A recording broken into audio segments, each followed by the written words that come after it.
Hello, everyone, and welcome to our webinar. My name is Colin Wilson. This is Chris Tankard, and we're here to do a webinar with you today. I just want to make sure that you can all hear me. So if you could go to the chat box, that would be absolutely fantastic. So I just want to make sure you can see everything on the screen as well. So if you could get back to me, that would be absolutely awesome.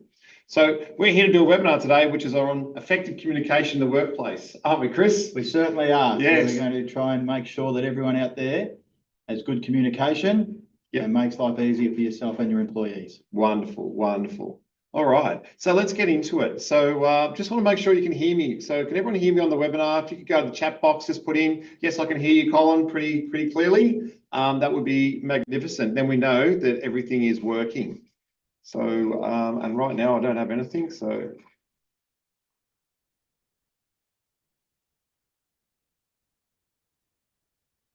Yes, we can hear you. Thank you very, very much. I was worried a bit then. Is there a problem with my communication there? I don't know. There you go. All right, beautiful. Thank you, Simon. Thank you very much, Celine. Okay. All right. So hopefully you can see us okay. And I'm just going to make sure that is on. So beautiful. All right. So what we're going to talk about today is effective communication in the workplace. And Chris and I have done, a fair few now emerging leaders programs with some clients. And this seems to be a really, really hot topic of what people want to talk about. So we're going to cover three things, which is around understanding effective communication, the foundations of communication, and overcoming barriers to communication. And this is all about the workplace, but you can also take this information away and use that with friends, family, and clientele as well. So, which I think is super, super important. My name is Colin Wilson, if you don't know me. I'm the owner of Key Business Advisors. We've been operating for 17 years, absolutely love what I do. I'm very much on the side of things around strategy and growth, at people and culture, and making sure that we're giving good advice and sound support. And we're all about leadership, so how do we get that leadership going? And communication really comes from that leadership point of view. So that's a bit about me. Tell us a bit about you, Chris. Yeah, so I've had the privilege of working here for just over 12 months with Col and the KBA team. And again, like yourself, I'm here to try and help businesses meet all your legislative and compliance issues, as well as taking businesses from good to great. Yeah, and if you think about it, majority of the HR issues you deal with, would it be fair to say that there's a lack of communication or misunderstanding sometimes with some of the things you deal with? I would think probably, nearly 100% of the time that communication is the key. And if we get a little bit, cross communication or not understanding, that's where the issues apply. Yeah. And I think what's important is, when we do work, one of the things anyone's done strategy work with me is I talk very much about your mission, your purpose, your values. And our mission is to take a business from good to great. So we always talk about, are we taking our clients good to great? How's our communication going? I just interviewed a person this morning for the role of our business. And he asked me, what was one of the most important things for me with our clients? And I said, relationships, building relationships. And how you build relationships is through good communication. And our purpose is to take customers on a journey to help them improve all aspects of their employee engagement and performance. Because we know, in 17 years experience, if you've got good communication happening in the business and you've got really good employee engagement, the performance just actually happens. So that just links in beautifully. And values are really, really important. Integrity, our passion, our commitment, our collaboration, and accountability. So whenever something goes wrong or if something's not 100% right, we'll always go back to our core values. And part of communication is, in a business, if people let a customer down or an employee doesn't go, talk, highly of another employee or something goes wrong, we always bring it back to our values that's in our business. So it's very, very important that you must have that up because that's part of your communication strategy when it comes. So I'm going to ask Chris a few questions. I'm actually going to interview him because he does so much of this, but understanding effective communication. So this is over to you, Chris. So if you think about it, if you could elaborate on some of these things, it'd be great.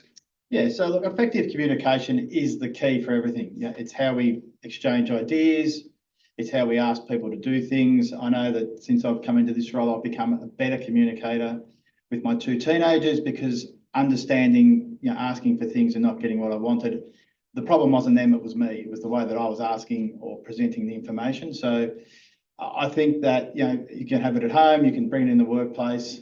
And there's some really, areas that we need to work on, our team meetings, sending out individual tasks, giving, project status updates. Most importantly, I think, giving feedback. I don't think that feedback should be given when something's gone wrong. I think praising people and recognising good performance or being able to add value to something when you're communicating to your team, adds a lot of respect and makes you a better employer. And one-on-one, I really enjoy one-on-one feedback sessions where employees are asking questions and they're getting honest, truthful answers back, and they deserve to get that. So let's unpack this a little bit. So if we talk about team meetings, the value of having some form of structure in the team meetings. Now, and I just did some work with a client and I observed them running a meeting and they were doing 100% of the talking and 0% of the listening. So I think, to run a successful meeting, you've got to be a good facilitator. I believe you should have some form of agenda or a pattern that you all stick to each week or each month when you do it. But I think what's important is, as the facilitator, I've got to ask questions. So it's how you build your business model. So if we think about it, in our business, I'm talking about communication because it's reading, writing, sending emails, all the stuff like that. But if you think about, what happens on a Friday in this business, the reports we get a pipeline report. We get for an example, an update of what the recruitment is at, where it's at. A finance report of, how we're tracking for the week, our WIP, our leads generation report. So these, and a marketing update. So all these go to everyone on a Friday from individuals in their business.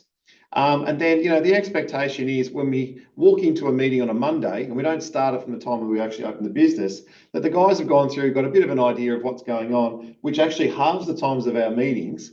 And there's better communication through our meetings because the communication's already happened. Is that a good example? Yeah, it's a really good example. And I think, we did look at how our meetings went and they probably weren't the most effective. But now getting that information prior and coming into the meeting and asking the questions you want to ask and knowing that the information you've provided has been read makes things a lot easier. People come more prepared, and having an agenda really, keeps your meetings on track and on time. And that comes from a team meeting we did in August of last year. What can we do better? I'm always looking at trying to do things better, and that was some of the communication was sent back to us. Let's do this.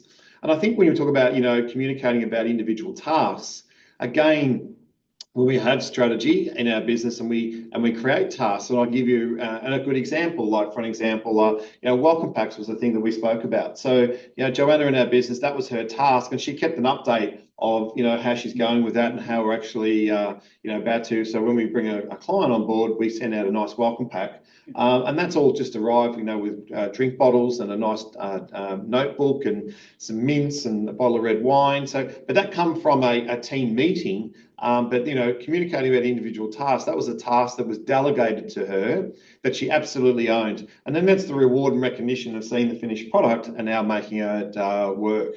And I think, again, sharing that project status side of things. So if we've got projects on the go, and I'm very big on projects because to me a project, you have a start time and a finish time. So if we're working on a project, what does the communication look like all the way through the process? Yeah. So, and look, we look after lots of different industries, but I'm going to pick one in particular, and that is the funeral industry. Because in the funeral industry, someone that passes away and then arranger talks to the family and everything like that, and they've collected the body, effectively there's a process that happens, right? It's like a project, yeah? And the communication, because there's so many different touch points that run through that. So I think what's important is making sure that that communication is clear, everyone understands it, and it's in a language that people can use. And even down to the point where what sort of software you're using, how you're communicating, I think is really important. Yeah. So, that is the big one. And again, if I talk about that, go elaborate a bit more on that fourth point. It is fourth point, yes. And that is around, managing with your colleagues and receiving information. So, Chris, can you give us a recent example of something you've done where there hasn't been good communication, or it hasn't been good communication with one of our clients out there without explaining the clients? Definitely. Yeah. So I think one of the better examples was, again, I do a lot of stuff with funeral homes, is that a lot of the arrangers sometimes don't work a full week. So they might start the process, and then a family might call them with some questions, and being able to pass on the feedback of where they are. They use a great software where they can update. So the family's not left in the lurch. Everyone knows what's going on. So there's a clear handover. So that feedback between the staff worked really well.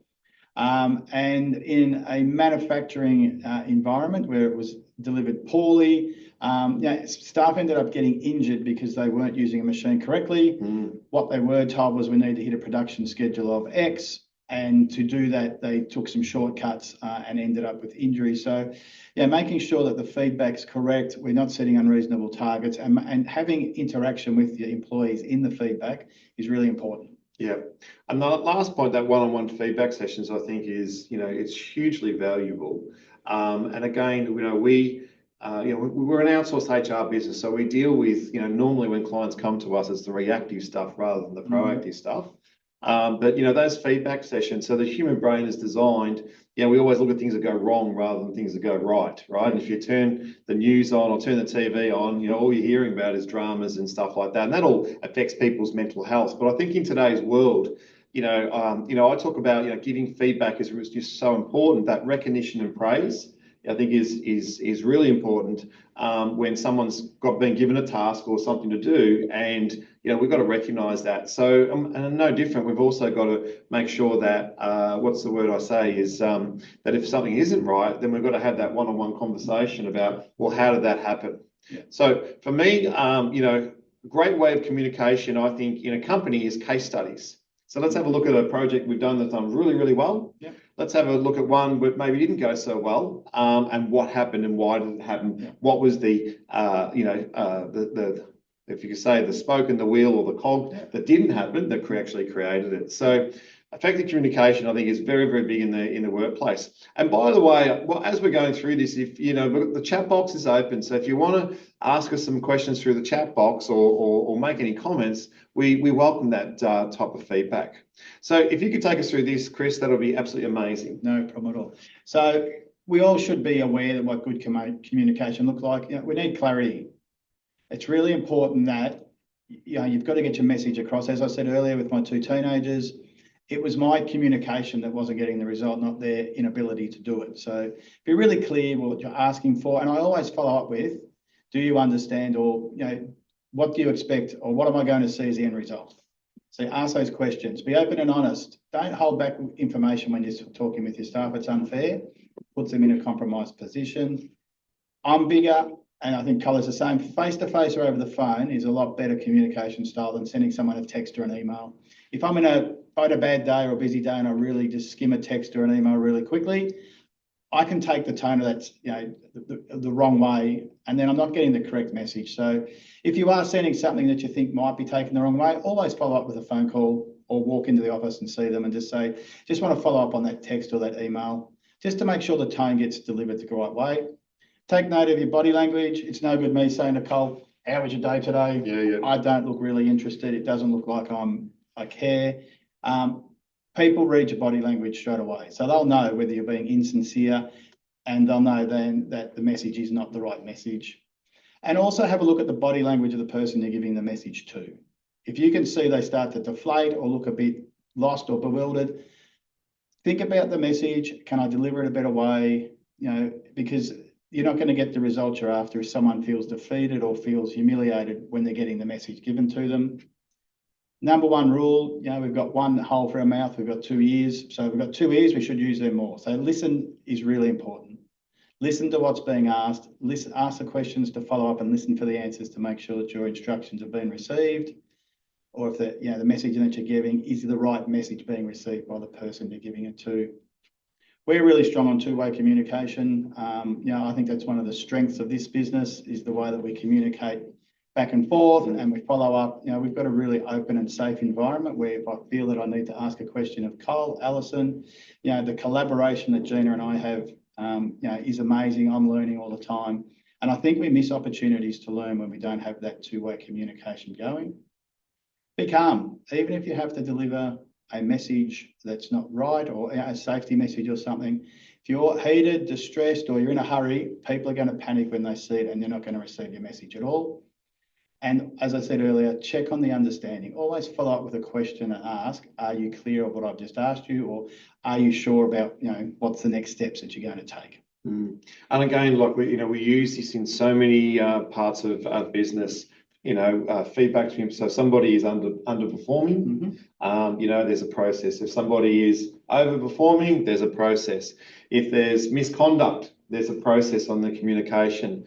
But it all comes back to that level-headedness, doesn't it? It really does in the way that you communicate. And I think we do a lot of personality profiling, so we can see that through the different types of personalities, there might be different elements of communication. Yeah, and recognition is an interesting thing, because some people like to be recognised in front of everyone and put on a pedestal, or others people might like just that one-on-one feedback. I think is important.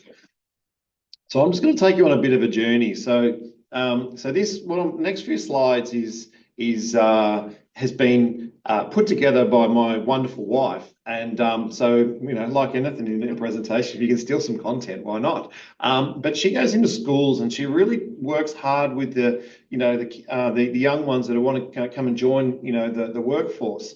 And communication is one of her biggest topics that she talks about. And she talks about, the communication in the workplace includes that reading, the writing, talking, and listening.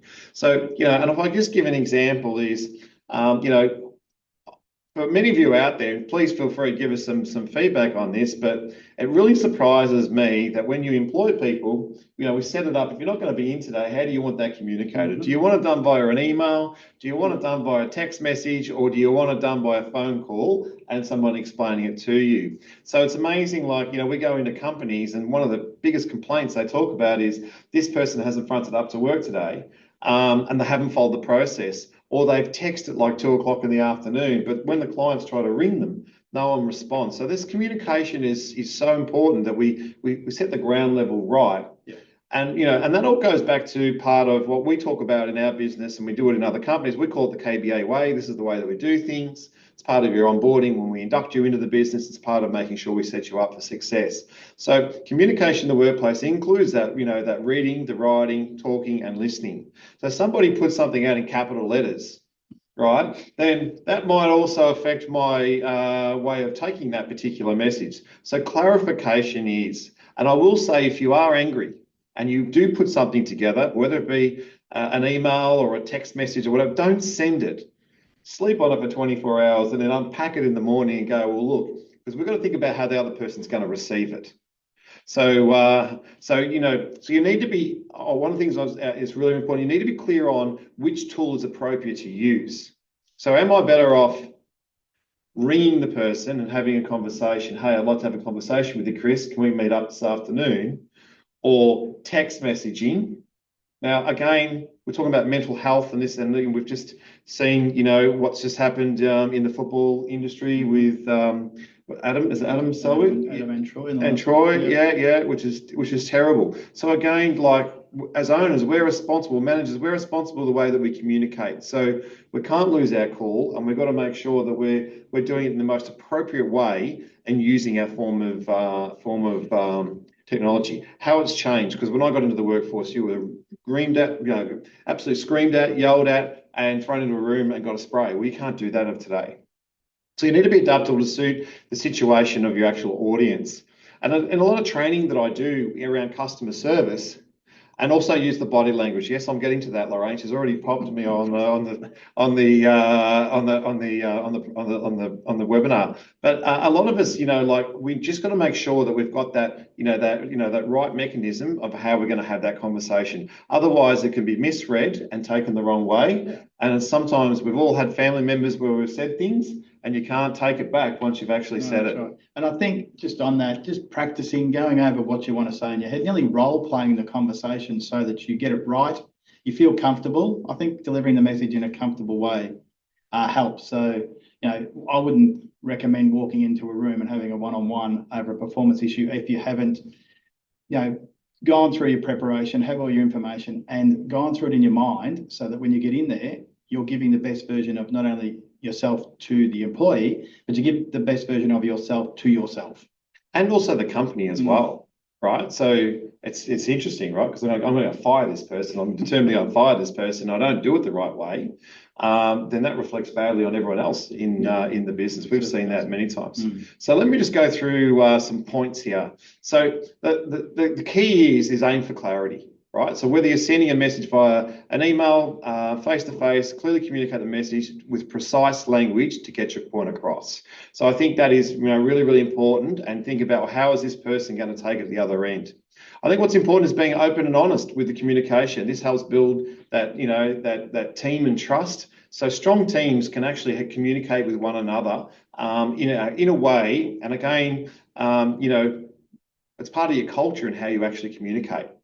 So we want to make sure that we've got that communication going. And Chris and I are about to do a session with some emerging leaders, which is around strategy and making sure that we're following a plan and we're following a strategy. Well, that's part of communication. We've got to make sure we actually do that, and that face-to-face or over the phone to avoid miscommunication. So again, text messages and emails, they can be misread. They can be very, very dangerous. And what I will tell you from a HR perspective is you put something in a text message, it can be used against you later down the track, right? So it's really, really important that today's with these phones, they're used for evidence. And you've only got to look at that case at the moment with the mushrooms, the poison mushrooms, how they've gone back through all that, the person's phone and records and everything like that. So we've just got to be very mindful. Watch your body language, right? So, and tone of voice. So again, your communication isn't about what you say, it's about how you say it, the expression on your face and your body language when you say it. So again, we've got to make sure that, we want to be ourselves, really, and we just want to, hold that composure. And that's really hard if someone's very, very angry. So, sometimes if someone's angry, what we'll say is, go and take 5 minutes out, calm down, get yourself back in the zone, and make sure that doesn't affect later down the track. You want to be mindful about how your communication is being received. Consider, what you say, the words you use, and the potential effects to your listener. So how are they going to take it at the other end? And considerate and showing empathy. So even in a hostile or an angry situation, we see it. I do a lot of customer service training. If a customer's angry, part of the process is listening. You just listen, let them vent what they're talking about. And then, what I'll say is, take some notes or make sure you're writing something down, because it shows you're actually listening to the other person. So I think it's really, really important. And then it's that two-way communication that we just spoke about. Be calm the way you communicate, and just that check-in on the understanding of the person you are communicating with, so we're on the same page, and if don't, speak up. Yeah, right? I think that's where the email can come in really handy after you've had that communication with someone, just to follow up and say, based on our conversation, here's what we agreed on, and you put your points down. It's not only been a spoken word, but then you've got a document there that's where we've agreed, and if something does go wrong, we can always go back to that document and say, where did we go wrong? How did we not understand this? Or why didn't we get to the area or the point that we wanted to get to when we had our conversation, and I'd followed up via email? Yep. And look, the simple things, right? We talk about communication, like I think it's important that a director needs to communicate how the company's going, what we're actually doing. I think that's a big thing. If someone does some training, then, one of the things that I'm very big on is when you've completed the training course, what did you get out of the training, and how can you communicate that back to, the rest of the team? Because that creates, motivation. So we want to make sure that people understand, the goals of the business, the objectives of what we're trying to achieve. And so we're actually aiming towards something rather than what's the word we want to say, rather than the guessing games, probably is the way of doing it. So that's all part of the way you do things and build culture, which I'll get into shortly. Now, there's this worldwide acronym called THINK. So before you speak, the THINK arrow implies whether you're talking to in the workplace, everyday communication, and family and friends. And I'll say customers as well, because this is a big thing. So we want to make this a practice, in your life, the way that you communicate, and you can be, kinder and more effective. And you can actually search the THINK acronym. It's a worldwide thing. We actually have this THINK up in our kitchen. So basically, you know, and it pretty much says the following. So I'm going to get Chris to take through this part. Yeah. So I think for me, the last two are the most important. I mean, yes, it has to be true, and we don't want to put feelings or, you know, it has to have fact. Is it helpful? If your communication isn't going to help, then I would highly recommend going about doing it a different way so it becomes helpful. Is it inspiring? We want our employees, we want our friends, family, whoever we're communicating with, to, you know, take on what you say. And if we can uplift someone or make someone's day a little bit better, then we should. Is it necessary? Too many times I see out there things that aren't necessary. We've got a very easy world now to communicate to people, and I see a lot of messages on these devices where it's not necessary. You don't need to comment. You don't need to be that keyboard warrior putting your 2 cents into a situation. It only makes it worse. And is it kind? We've got enough bad, you know, stuff going around at the moment. So we should be kind. Having a one-on-one meeting about a performance issue is actually being kind if it's structured in the right way. You're being kind to your employee. You're trying to set them up to succeed. Is it necessary? Definitely necessary to have those conversations. And they can be inspiring. If you hold those conversations in the right way, you can turn an employee's performance around. And imagine when they go home and tell their families, or they're doing the pub test, what's it like to work in your business? Yep. And you go, oh, I had this conversation this week and they're really behind me. That's, you know, amazing for your brand to get out there. That was helpful, and it's true because it's based on facts. So I think this really sums up, you know, how we should be thinking before we start those communication. And we see it from clients, like the communication. That's where the danger zone gets through. You know, if they haven't communicated properly or haven't followed through on things, it does come back to bite them on the backside. And you know, Chris and I could tell you 10 case studies right now has come in the last week or two, where, you know, we got the call because the communication hasn't been done right. You know, we had one particular one where a staff member was exited from a business, probably not the right way. No documentation, no follow up, and that's just become a nightmare for that particular business. So it is part of business. It's part of what we do every day. And when we go in and we talk about go into a client, go, how do we improve this client? You know, what are some of the things that we need to do as a business to improve? They all say the word communication. So so it's very, very important. So I'm just going to get you there. What's some of your takeaways? So if you wouldn't mind putting in the chat box, some of the takeaways is what you just took out of what Chris and I have just spoken about, because it's important to make sure that, you know, that you take away some of the stuff from what we're doing. So what are some of your takeaways? Feel free to put it in the chat box. That would be really, really handy. And don't be shy, because we're not going to call you out. Just put some stuff into the chat box of some of the takeaways that you've got. And while you're doing that, you know, like if I can say, like, we see the good, the bad, and the ugly, right? And sometimes we see, you know, messages that happen after hours within a workplace, maybe with 1 or 2 beverages or something like that, and it goes from bad to worse. But before you know it, the client is got themselves into a lot of hot water. So I think, you know, it's really, really important that we just get this you know, this communication right. And, you know, and again, that's just, it will prevent problems from happening down the track. There you go. So we've got a few there. Speaking kind and not hurtful, 2 ears, 1 mouth, very, very important. So how important face-to-face communication is rather than email, text, context can be miscalculated. 100%. And can I just say, this is the thing of today, if I can, you know, and I might create a bit of a problem here, but, you know, the communication that sometimes that can go backwards and forwards through somebody working from home. So I don't know if I've just opened up a can of worms now, right? But we see it, you know, clients that have said, you know, like we're not on the same page, or some of our communication is not on the same page. So again, it's just so important that we get that communication right. Okay, so foundations of communication. So thank you everyone for contributing. So Chris, do you want to take us through this, please? Yeah, so we're all aware of the aspects of and the foundations of how communication is. So with our verbal communication, non-verbal, so the way that you're, you know, present or look, or, you know, the manner that you do. If you take a power position over the top of someone when you're delivering your message, that's a non-verbal way of communicating.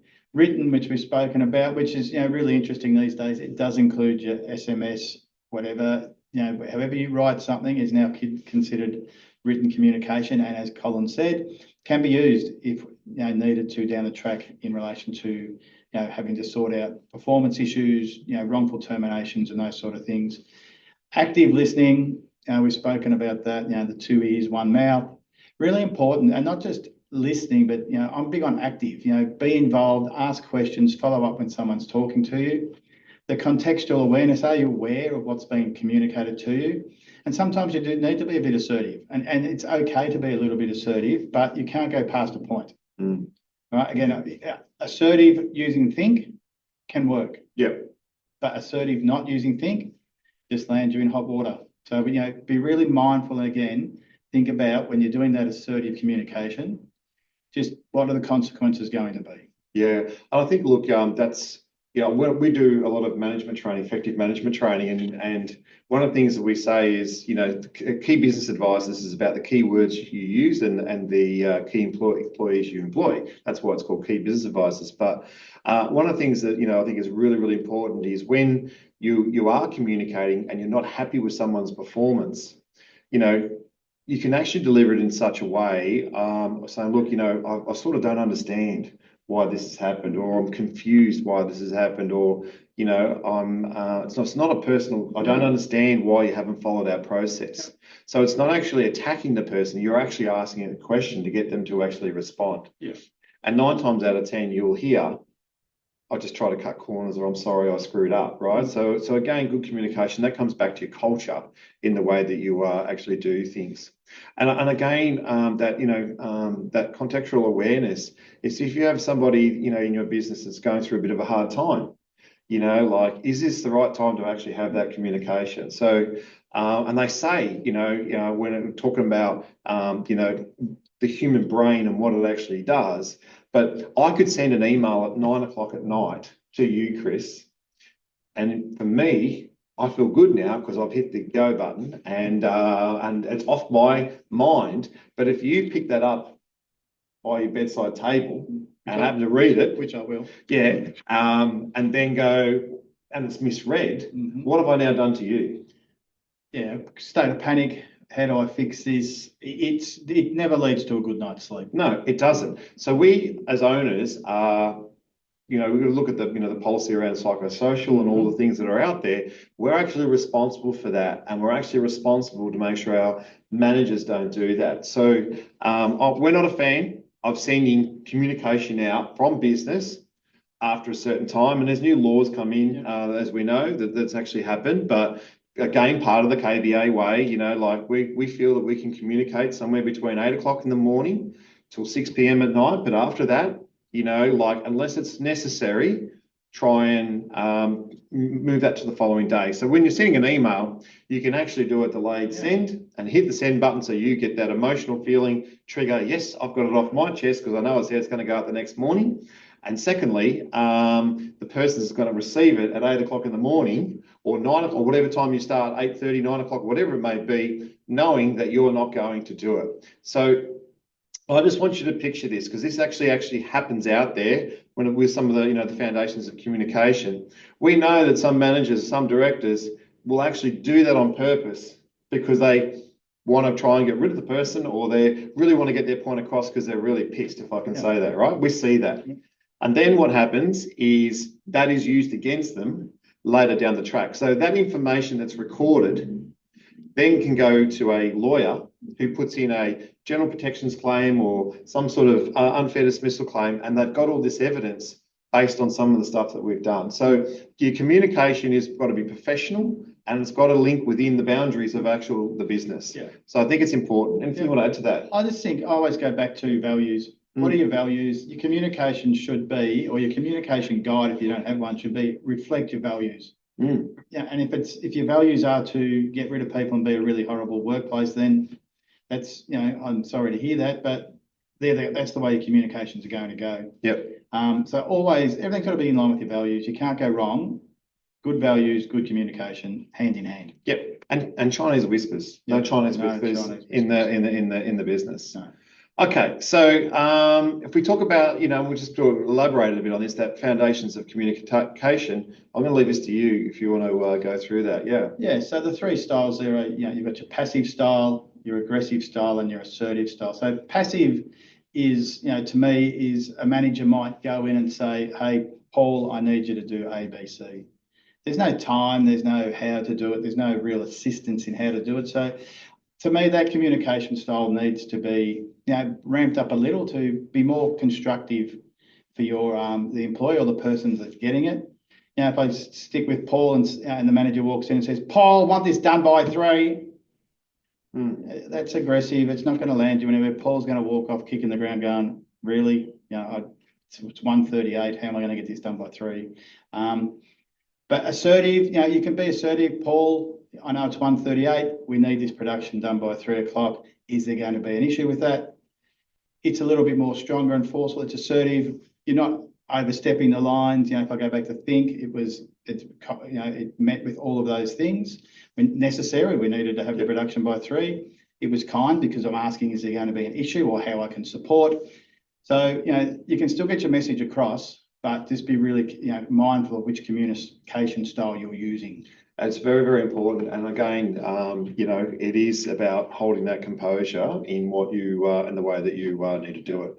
So again, I always say, we want to make sure that, we're getting our point across. If you've got really good foundations in your business and the communication is strong, and I'll say to you that it stems from the top and it's got to come from, here is our strategy. This is what we're trying to achieve. These are the targets we're trying to achieve. This is the quality of work we want to do. Here's our products. Here's our services. And you build really good culture. If someone's screwed up in your business, you shouldn't have to go to a witch hunt because the communication is so open two-way. They'll come to you and go, "Hey, Colin, I've screwed up. I've made a mistake. I'm really, really sorry," right? And, I'm not going to sit here and say to you, mistakes don't happen in a business, right? They happen, right? Because it happens. But it's what you do about it afterwards, I think, is the real key thing. Yeah. And then it's how you make, so, of recent, a staff member of ours, not you, Chris, but, something happened and, she brought it to my attention, but we could get on top of it quickly. So I rang the client, "Hey, I'm the owner of the business. I'm ringing you because there's a reason I'm ringing you." And I went through and explained, what actually happened. Yeah. Waiting for maybe either silence or and the client come back and said to me, "Oh, thank you so much for bringing that to my attention," and ask questions. What can we do to fix this in the future? And then she said, "Well, by the way, can you help me with this, this, and this, and this, and this?" So because of the way it was handled. Yeah. We didn't lose the client. I didn't think we were ever going to lose the client anyway, but we didn't lose the client. But the way it was handled, it was a good outcome, and actually better outcome than I actually expected.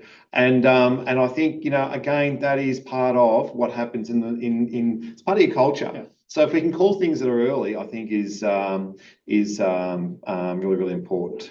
So again, if we talk about this, the teamwork and that, Chris, I'll get you to go through this because you're doing an amazing job here. Yeah. Yeah. So now I'm really big on. We're going to put some information out there. I like to back it up with stats or research. And as you can see there, if you've got an engaged team, who are supported, they get 70% more engaged. And the productivity, I love 21% more productivity from your team just by having a supportive workplace culture. And that's all based on communication. The collaboration and teamwork, employees have trust in their teams, 74% less stress and 50% more productive. I am sure, Colin, you walk past watching Gina and I sit there and bounce off each other all day. There are emails that come in where I go, "Oh my God, what am I going to do with this?"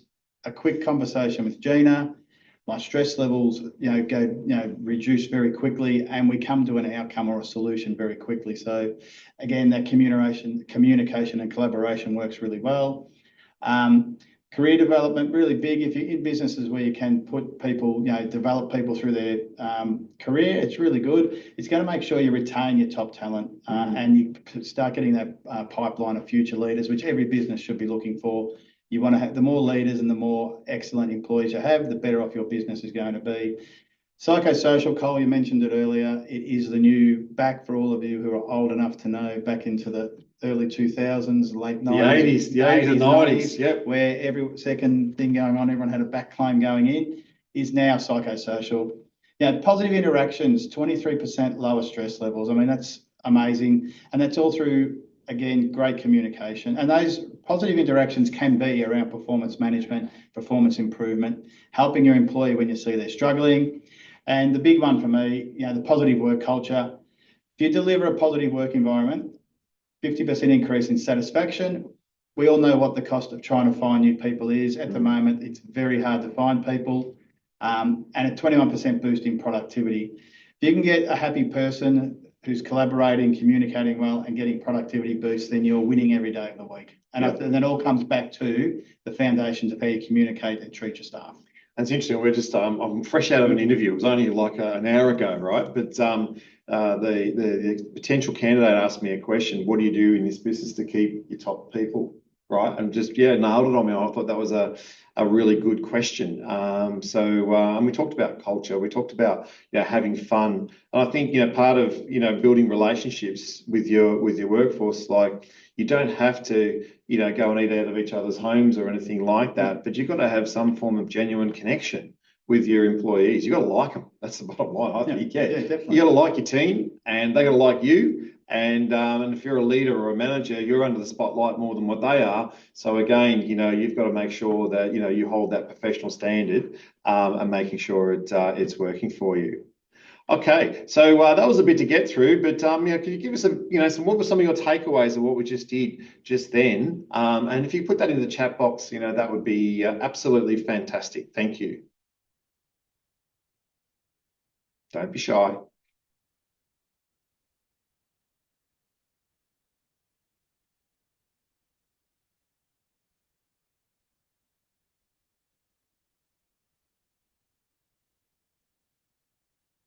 Beautiful. Yes, reduce stress levels. Yep. Beautiful.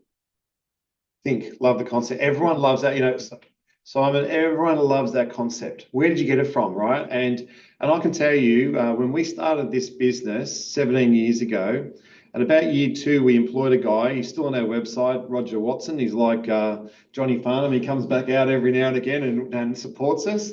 But that was a Christmas present he gave us, right? Because I think this would be really good for the business. I saw it and I bought it, and it's in a frame, and it sits up in our kitchen. And so every time I look at it, I think of him. But it is true to what to the culture of what you actually do. And we're an outsourced HR business. Professional management consulting and business consulting, and there are many times we are the shout bag of the client. When things are not going well for them, they will come in and just absolutely, they're not attacking us personally, but they're venting their frustration, right? So I think, that is also part of, there's an exercise you got to do, as they say, is, breathe in for 2 seconds, breathe out for 4 seconds, for 30 seconds. That should lower your stress levels, lower your pressure. So all of this contributes to how it is. So I think it's important that we get that communication right. And again, I will say, quite openly say that we've had clients in the past who has mistreated some of our staff with the way they've spoken to them.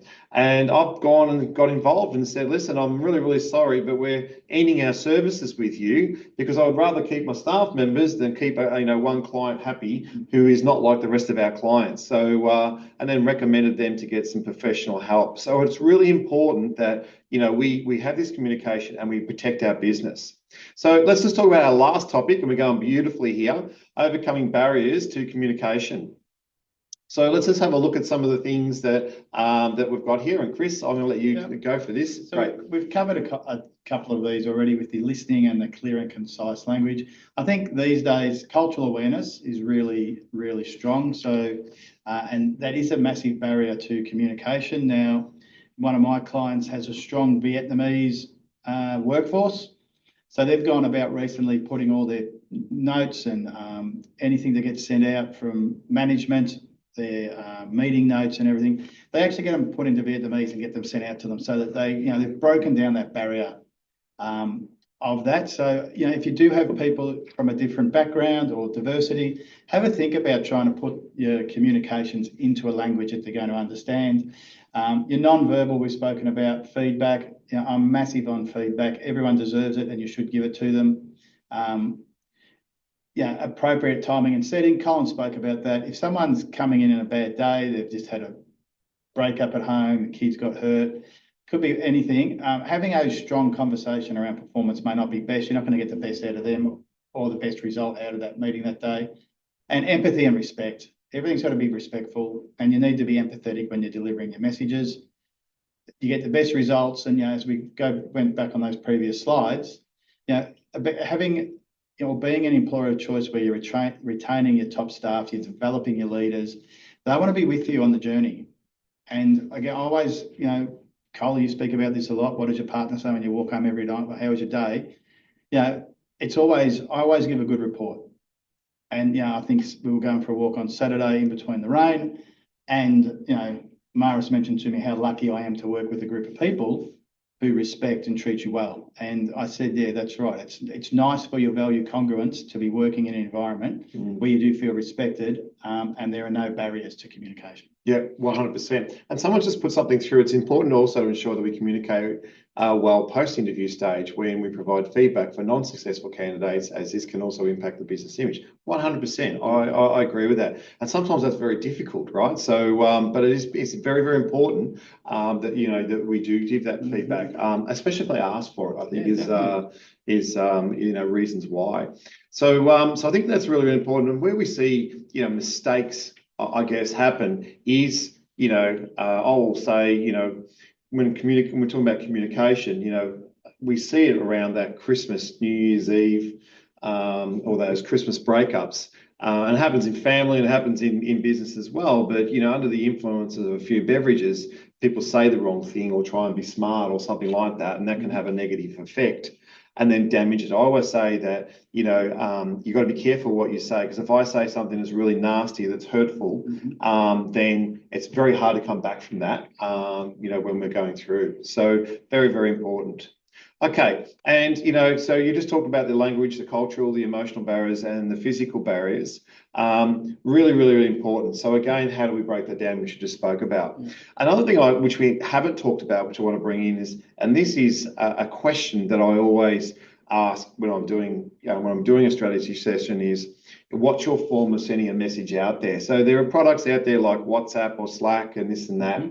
And it's very, very important that you have some form of policy in place to say, well, this is what we use it for, not for all the fun or hanging crap on somebody or putting up inappropriate photos and stuff like that. So again, so part of this goes back part of your business. So for me, in our business, we see enough of what goes wrong with these apps and what people do and what people say with these apps. We don't have it. I don't believe in it, but some companies, they need to do it because it's the quickest way of getting communication.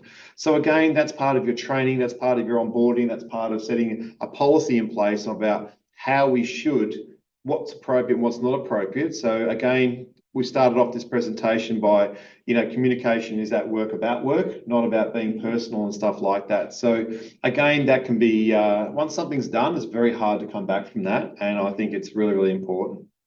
Okay, so what was your takeaways from what we've just gone through? And are there any questions you want to ask, I guess, Chris or myself at the same time? So feel free to fill in that chat box. That would be absolutely awesome. And feel free if you want to ask us some questions about, how it should be.